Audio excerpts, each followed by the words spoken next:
1351. Congress, get the job done! 1351. Congress, get the job done! Say 1351. Congress, get the job done! 1351. Congress, get the job done! 1351. Congress, get the job done! What you're watching here today is a multi-union rally in support of H.R. 1351. It's taken place at congressional districts in the state of Arizona as well as across the country.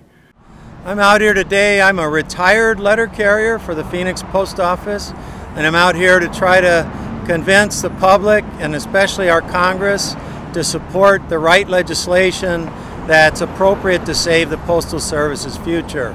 We need H.R., that's a House Bill, number 1351, does the right things for the financial condition of the Post Office.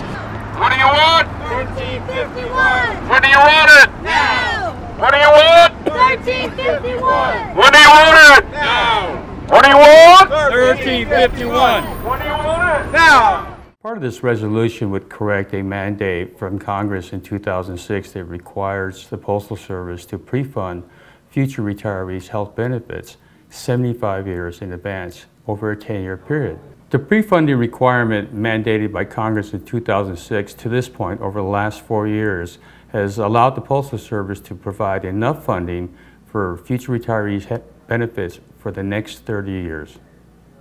I just left Congressman Quayle's office. We dropped off the petition signed by over 500 members of Ben Quayle's district and asking him to go ahead and support H.R. 1351. And one of the things that we explained to Congressman Quayle's director was the fact that H.R. 1351 helps the Postal Service continue to be viable in a time when it's got $611 million that it's made in the last 4 years, showing that it can be profitable.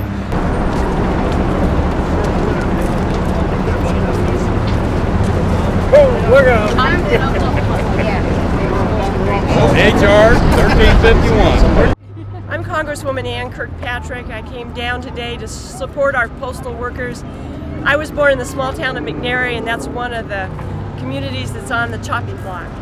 And Congress doesn't understand that our small post offices in rural Arizona not only are great paying jobs in the community, but they're part of the social network and the fabric. That's where people come to see their neighbors, to find out what's going on in the communities, and we've got to save those great jobs and that thread that holds our communities together. Doing that very thing. They want to close our post office, and that's just not right.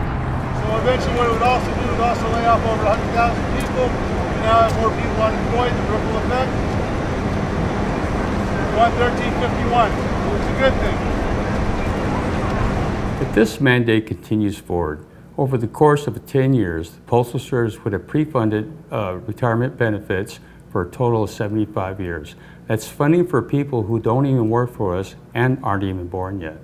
No other federal agency or private industry voluntarily or required to do the same kind of accelerated funding. The idea of our national leaders paid for by them as well. Nice.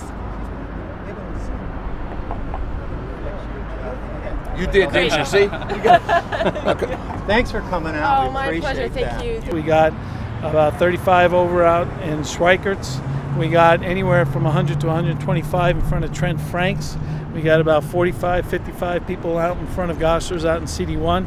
And down in Tucson in front of Rahul Rahava's office, we got about 100, 150 people. So they're all stepping out for the cause to save the Postal Service. And this is going on nationwide? They're on nationwide, all 50 states and every CD section that they have throughout the nation. What do you want? 1351. When do you want it? Now. Contrary to what you may have heard, we're not looking for or asking for any type of bailout from Congress or the American public. We're not looking for any kind of taxpayer subsidies, as we have not received any taxpayer subsidies since 1970. All we're looking for is access to the Postal Service's over money that are sitting in overfunded accounts.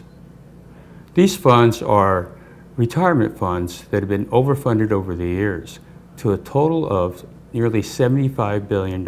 And that number comes from 2 independent audits, one from the Postal Service's Office of Inspector General and the one from Postal Board of Governors.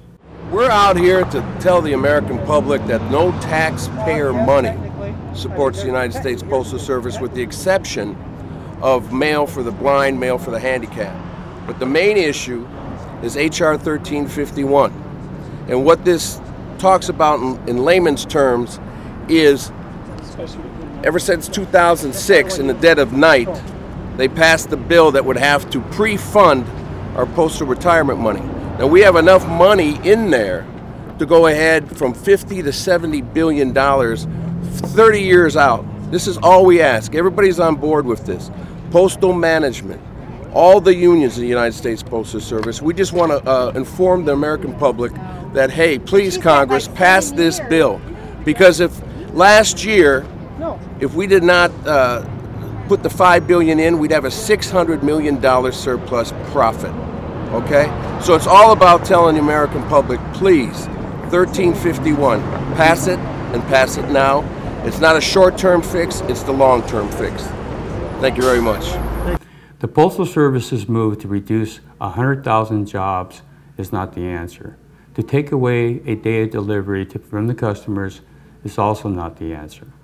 The answer is to support H.R. 1351, giving the Postal Service an opportunity to sit back and take a look at their business model going forward. 1351! Congress, get the job done! 1351! Congress, get the job done! Say 1351! Congress, get the job done! 1351! Congress, get the job done! 1351! Congress, get the job done! Thank you for your support, and God bless America.